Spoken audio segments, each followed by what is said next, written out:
Hai, perkenalkan nama aku Ratna Yuniar, bisa dipanggil Kak Ratna di Bilin Education ini.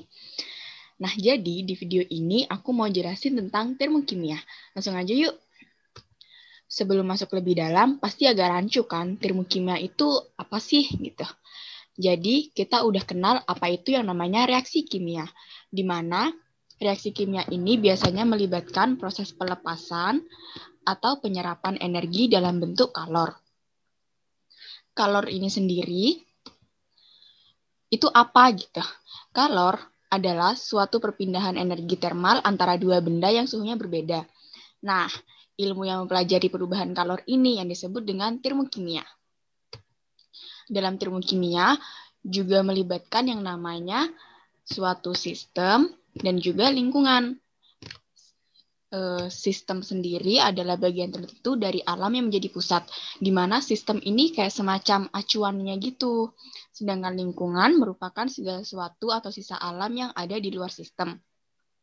Sistem ini masih ada pembagiannya loh. Jadi ada 3 sistem, yaitu sistem terbuka, sistem tertutup, dan sistem terisolasi. Sistem terbuka adalah sistem yang mengalami pertukaran massa dan energi, di mana energinya ini masih sama seperti sebelumnya, yaitu dalam bentuk kalor dengan lingkungannya. Sistem tertutup hanya mengalami pertukaran energi dengan lingkungannya, tapi massanya itu tidak mengalami pertukaran. Sedangkan sistem terisolasi ini sistem di mana tidak mengalami pertukaran massa ataupun energi.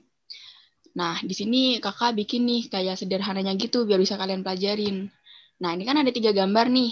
Sederhananya, di sistem terbuka kalian bisa lihat, di ini panasnya itu mengalami pertukaran, juga ada uap air yang mengalami pertukaran. Nah, panasnya ini sebagai energinya itu, sedangkan uap airnya ini seperti masanya.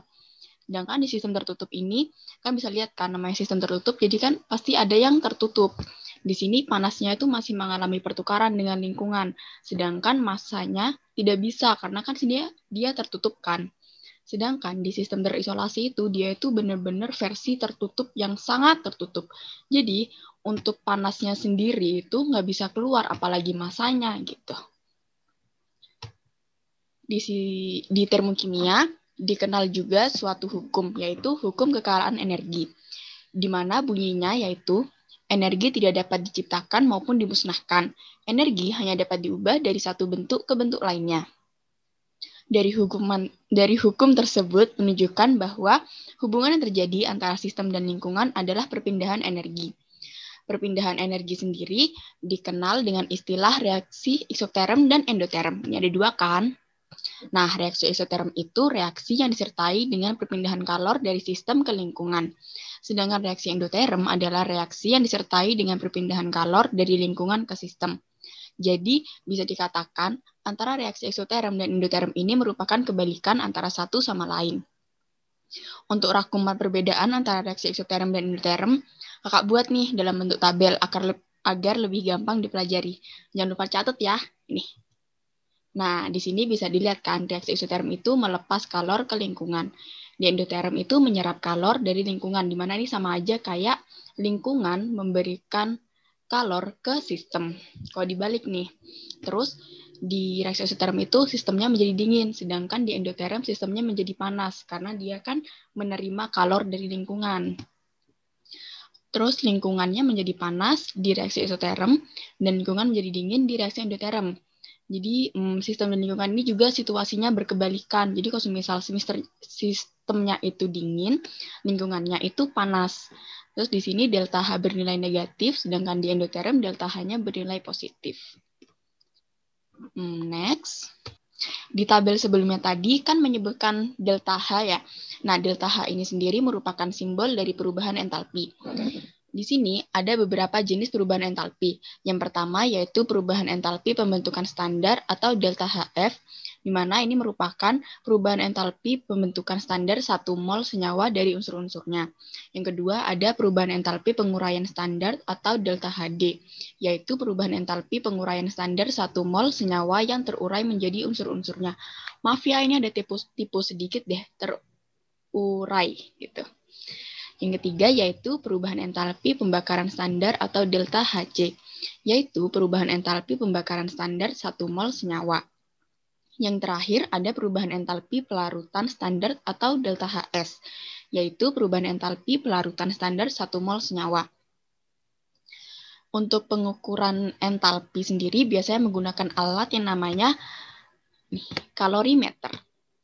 Dari percobaan menggunakan alat kalorimeter ini biasanya didapatkan beberapa data, di mana nantinya data-data itu bakal diolah dengan rumus kalor, yang rumusnya itu dituliskan seperti ini, yaitu Q sistem sama dengan MC delta T, atau Q kalorimeter sama dengan CK kali delta T, di mana M itu massa, C itu kalor jenis, delta T itu perubahan suhu. Sedangkan di sini CK menunjukkan kapasitas kalor, delta T masih sama nih, perubahan suhu.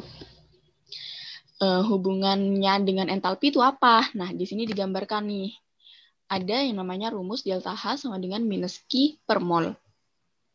Lalu untuk Q reaksi sendiri itu senilai dengan Q sistem plus Q kalorimeter. Pada termokimia juga dikenal yang namanya hukum Hess. Hukum Hess menyatakan bahwa perubahan entalpi hanya bergantung pada keadaan awal dan keadaan akhir. Nah, persamaannya sendiri itu dituliskan delta H1 sama dengan delta H2 plus delta H3 plus delta H4 dan seterusnya. Jadi kan ini ada keadaan awal dan keadaan akhir. Jadi dilihatnya tuh dari keadaan awal suatu reaksi dan keadaan akhir suatu reaksi. Ada 3 cara untuk mencari nilai delta H reaksi. Yang pertama yaitu cara diagram tingkat energi, kedua cara diagram siklus, ketiga cara persamaan reaksi. Nih, yang pertama ada cara diagram tingkat energi. Perhitungan dengan cara ini memperhatikan keadaan awal, akhir, dan tanda panah dari reaksinya. Jadi ini kan ada keadaan awal, ini ada keadaan akhir, dan ini ada tanda panah.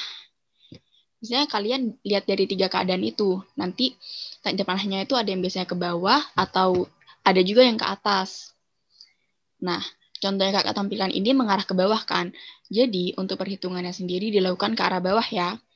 Di sini kita menghitung nilai delta H1 yang merupakan hasil penjumlahan dari delta H2 dan delta H3